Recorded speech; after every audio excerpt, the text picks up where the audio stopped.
thank you for writing this book. It's been when I first contacted you, I hadn't read it, and I read the synopsis. I thought, oh, that'd be a good fit, yeah, for us, and obviously, it is. So, question one, get right to it. You said this has been with you for a long time. So why? Why did you write this book, and why now?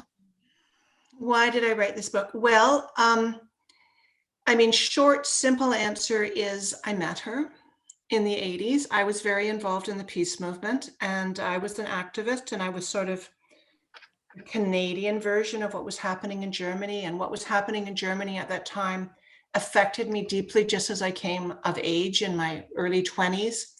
And I was one of those people who just said, I've got to stop whatever I'm doing and fight against the nuclear arms race. Very much, and I'm sure we're going to get into this, as people are doing with climate change now. You hit a kind of global crisis that intersects your own personal life, and you have a choice. Am I going to engage with that global crisis, or am I going to continue on? Or what am I going to, how am I going to allow this enormity of what's happening to affect my daily life? So and long story short, I got very involved. We had Petra Kelly come out to the End the Arms Race Coalition that every year organized the huge walks for peace out in Vancouver. I was the coordinator. I met her personally. I met the general.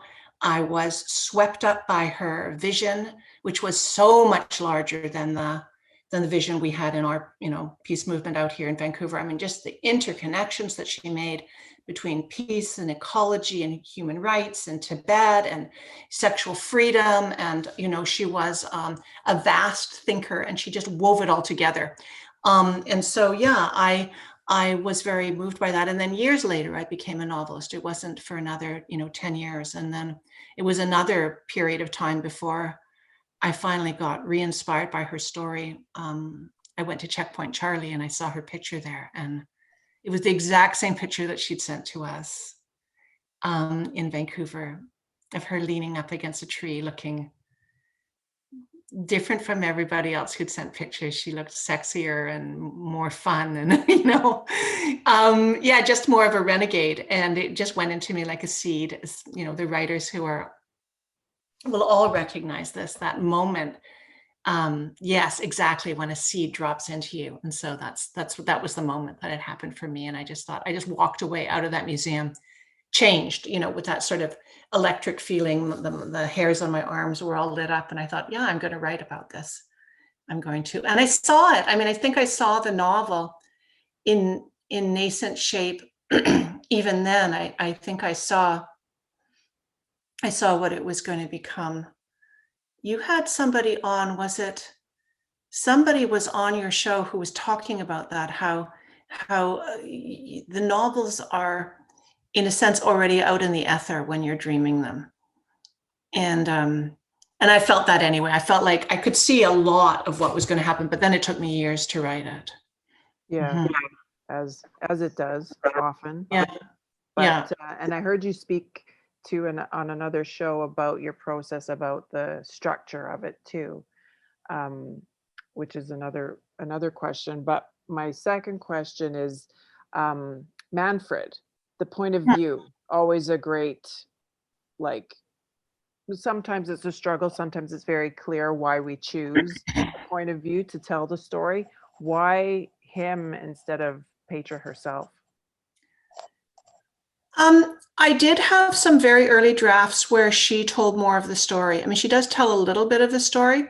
And I had some drafts where Emil Gerhardt was more of the storyteller. And I think I didn't like it as much as having it siphoned through Manfred. And Manfred came because I sort of fell into him because I was writing it sometimes as a play. And so I had a narrator. I was quite inspired by Peter Schaefer and how he would have a narrative person who would come out, or like Thornton Wilder, they kind of, the guy walks out and starts to tell the story, and then out of his brain the thing starts to get acted out on stage. And then he also has a narrative that interweaves with the narrative that he's telling, so that by the end, you know, it's like Peter Aquis also wrote Amadeus, and you can see how Salieri narrates the story, but is also changed by the story. So that was the kind of inspiration, like structural inspiration or genre inspiration I had to frame it this way. But then I realized somewhere along the line that I really needed Manfred's story because it differs from Petra's. He makes such different choices. And if we didn't have him as a foil, we'd miss half of what happens. And so I was very glad when I finally realized, oh, that's why I did it that way. There's a narrative need. Mm-hmm. And you accomplish both, I think, because you hear from her, you hear from him, and it's interconnected, obviously. It as is a whole. interconnected.